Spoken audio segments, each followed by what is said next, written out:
ভালো করে দেখুন, এটাই হলো সেই অকশনের সার্টিফিকেট। তোমরা কি এবার এটাকেও মিথ্যে কথা বলবে?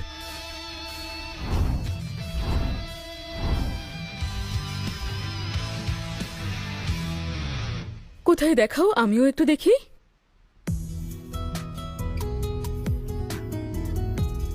হ্যাঁ তো, এটা আসল। বাবা, এখন আমাকে বিশ্বাস করছো? হ্যাঁ, এখন বিশ্বাস করছি। আর তোমাদের কি আর কোনো সন্দেহ আছে? না না, নেই, হ্যাঁ একদমই নেই।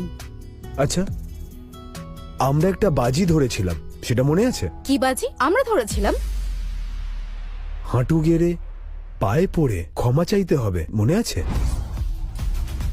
আর তুমি তোমার জুতো মাথায় রেখে আমার কাছে ক্ষমা চাইবে তুমি। আমি জানি এটা তোমাদের জন্য খুব কঠিন, কিন্তু তোমাদের আমার পায়ে পড়ে ক্ষমা চাইতেই হবে। রাঘব, তুই কি এসব সিরিয়াসলি বলছিস? কথা ঘুরিও না, তোমার কথা থেকে তুমি পালাতে চাইছো। রাঘব, আমরা তো একই পরিবারের সদস্য, এটা তুমি ভুলে যেও না। যা হয়েছে ভুলে যাও। কি বলছো? কি বললে? ভুলে যেতে? এখন যদি আমি তোমাদের জায়গায় থাকতাম, তোমরা কি আমাকে ছেড়ে দিতে? হ্যাঁ, অবশ্যই ছেড়ে দিতাম। আর ঝগড়া করো না। আমি একটা সিদ্ধান্ত নিয়েছি। প্রিয়া, মেঘনা, তোমরা দুজনেই হাঁটু গেড়ে বসে রাঘবের কাছে ক্ষমা চাও। এরপর তোমাদের দুজনের বাজিটা তুলে নেওয়া হবে। হ্যাঁ? মা, আমাকে কি সত্যিই ক্ষমা চাইতে হবে? দেরি করো না, তাড়াতাড়ি করো। মা, সত্যি কি পায়ে ধরে ক্ষমা চাইতে হবে?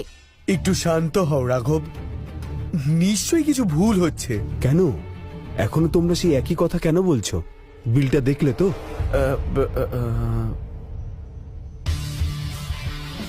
এই নাও, ভালো করে দেখো। এতে ঘাবড়ানোর কিছু হয়নি। ওই বিলটা দেখেছো? তাতে কার নাম লেখা ছিল লক্ষ্য করো, জানতে পারবে। তাতে তো রয়্যাল গ্রুপসের নাম লেখা আছে।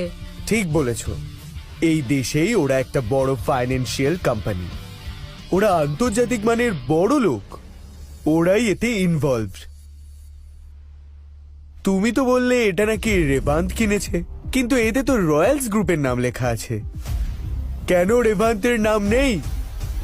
কারণ এই কোম্পানির মালিক আমি।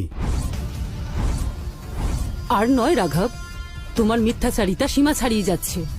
আমি সত্যি বলছি। এই সার্টিফিকেটে সইটাও রয়্যাল গ্রুপের, রেবান্তের তো নয়। না, রেভান্ত এই কোম্পানির অ্যাসিস্ট্যান্ট। মিথ্যের পর মিথ্যে বলো না রাঘব। আর তুই আমাদের বোকা বানাচ্ছিস।